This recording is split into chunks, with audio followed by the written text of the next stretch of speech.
तो हम लोग बाइवेरिएट डिस्ट्रीब्यूशन के रिगार्डिंग क्वेश्चन सॉल्व कर रहे थे। तो अभी तीसरे क्वेश्चन में हमें बोला गया है एक पॉइंट ए इंटरवल 0,1 में फिक्स्ड है, एक रैंडम वेरिएबल एक्स उस इंटरवल में यूनिफॉर्मली डिस्ट्रीब्यूटेड है। तो यहाँ से हमें फाइंड करना होगा the correlation coefficient between the random variable X and the distance Y between X and A. ठीक है, तो यहाँ पर वाई का वैल्यू है एक्स एंड ए के बीच जो डिस्टेंस। ओके, तो क्वेश्चन के सेकेंड पार्ट में हमें बोला गया है for what value of a x and Y are uncorrelated. Okay, तो प्रूफ में सबसे पहले since x is uniformly distributed over 0,1 हम बोल सकते हैं since x is uniformly distributed over the interval 0,1, so यहाँ पर हमें एफ एक्स इक्वल्स टू मिल जाएगा 1 for 0 less than x less then 1। ठीक है, एंड हमें गिवन है गिवन दैट y का वैल्यू हमारे पास x एंड पॉइंट ए के बीच डिस्टेंस है। ठीक है, सो y इक्वल्स टू हमें modulus of x minus a मिल जाएगा। x एंड a के बीच जो डिस्टेंस होगा that is equals to y।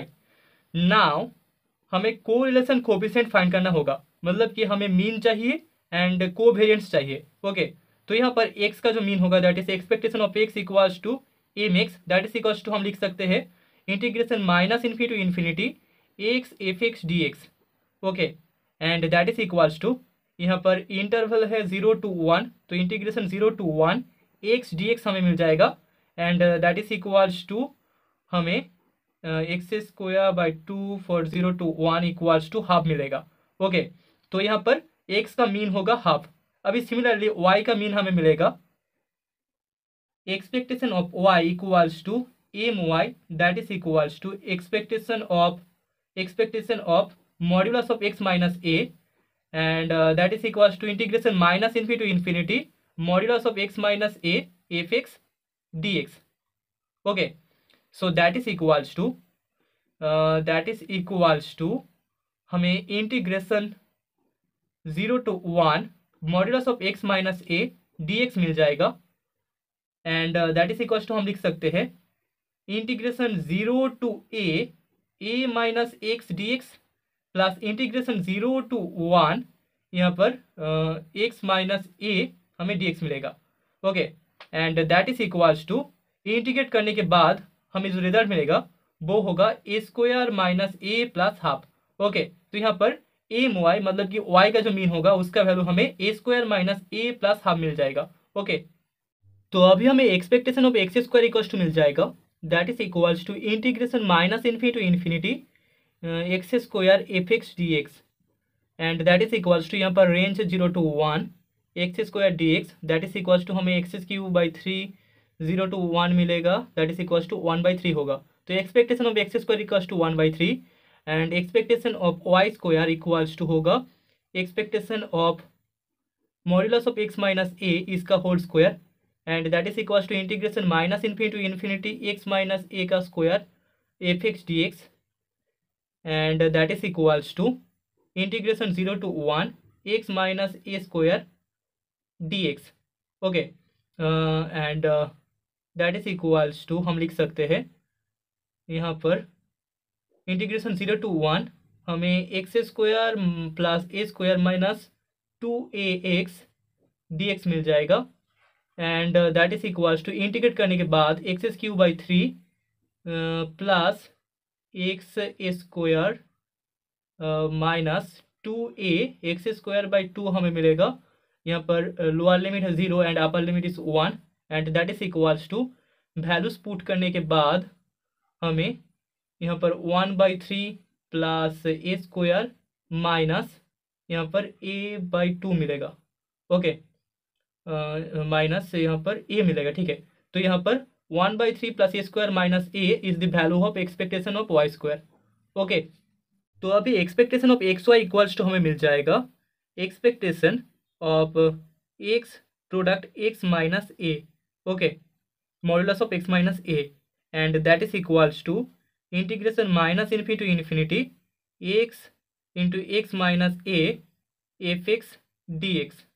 Okay, that is equals to यहाँ पर रेंज है 0 to 1 x into x minus A, F x का वैल्यू है 1, so that is d x. Okay, and that is equals to हम लिख सकते हैं यहाँ पर 0 to a में हमें x into A minus x D X मिल जाएगा, प्लस a to 1 में हमें x into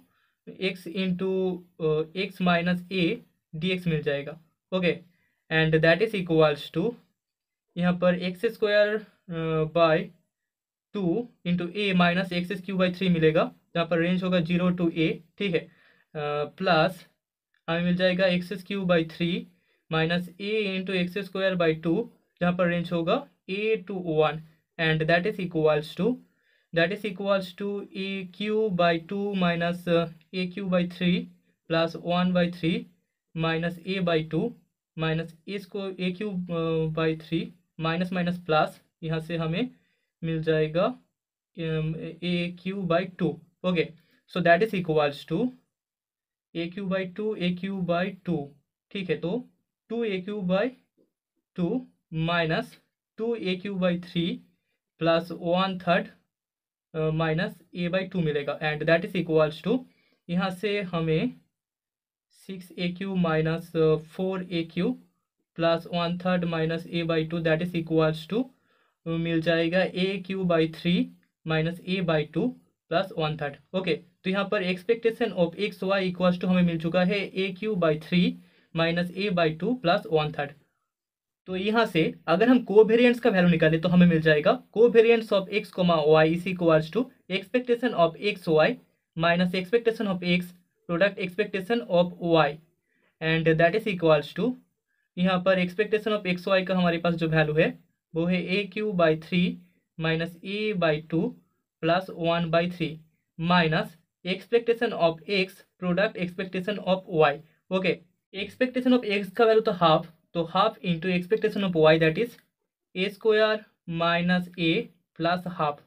okay, so that is equals to यहाँ से हमें मिल जाएगा, यहाँ से हमें मिलेगा A cube by 3 minus A by 2 plus 1/3 minus A square by 2 plus A by 2 minus 1/4। Okay, and that is equals to नीचे आएगा 12, एंड देन यहाँ पर 4 A cube minus 6 A plus 4 minus 6 A square plus 6 A and minus हमें 3 मिलेगा। Okay, so that is equals to हम लिख सकते हैं, यहाँ पर आ जाएगा 1 minus 6 A square plus 4 A cube, ठीक है, so that by 12 is the value of covariance of X and Y. तो covariance of x Y equals to हमें 1 minus 6 A square plus 4 A cube मिल चुका है, दैट डिवाइड बाई 12। तो अभी हमें चाहिए rho of x y correlation coefficient, and इसके लिए हमें स्टैंडर्ड डेविएशन का भी वैल्यू चाहिए। सो यहाँ पर नाउ हमें sigma X square equals to मिल जाएगा expectation of X square minus expectation of X का whole square, so that is equals to expectation of X square का वैल्यू हमें मिला था 1/3 एंड एक्सपेक्टेशन ऑफ एक्स का वैल्यू था हाफ, सो यहाँ से हमें 1/4 मिल जाएगा, दैट इज इक्वल्स टू 1/12 होगा। Okay, now expectation of Y square sigma Y square that is equals to हमें मिल जाएगा expectation of Y square minus expectation of Y का whole square. Okay, now that is equals to यहाँ पर हमें मिल जाएगा एक्सपेक्टेशन ऑफ वाई स्क्वायर का वैल्यू था हमारे पास 1/3 plus A square minus A minus यहाँ पर expectation of Y that is A square minus A plus half, इसका होल स्क्वायर होगा।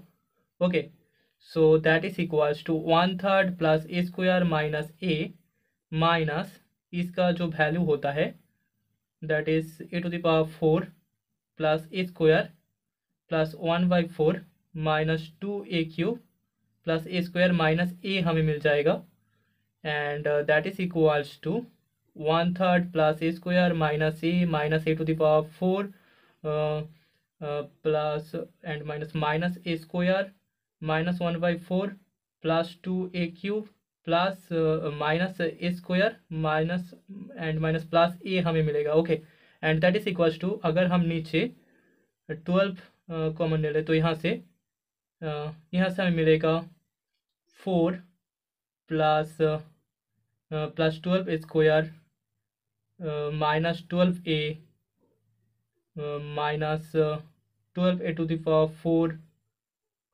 -12a²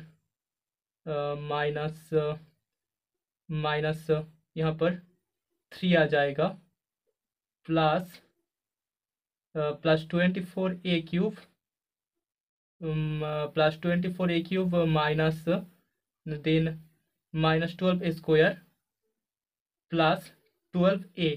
okay, and that is equals to, यहाँ पर कैलकुलेट करने के बाद इसको हम लिख सकते हैं 1 - 12a² plus 24a³ minus 12a⁴ divided by 12। Okay, तो यहाँ पर सिग्मा वाई स्क्वायर इसका वैल्यू हमें मिल चुका है 1 - 12a² plus 24a³ minus 12a⁴ divided by 12। Okay, तो अभी सभी वैल्यूज मिल जाने के बाद हमें correlation coefficient rho of x y चाहिए, एंड हमें पता है rho of x y is equals to covariance of x y divided by standard deviation of x product standard deviation of Y. Okay, and that is equals to, हमारे पास covariance of x y का value था 1 - 6a² plus 4a³ divided by 12। Okay, and that divide by यहाँ पर sigma x, हमारे पास sigma square x का value था 1/12, तो यहाँ पर √1/12 आ जाएगा, एंड सिग्मा वाई का वैल्यू हमें मिलेगा √1 - 12a² plus 24a³ minus 12a⁴ divided by 12।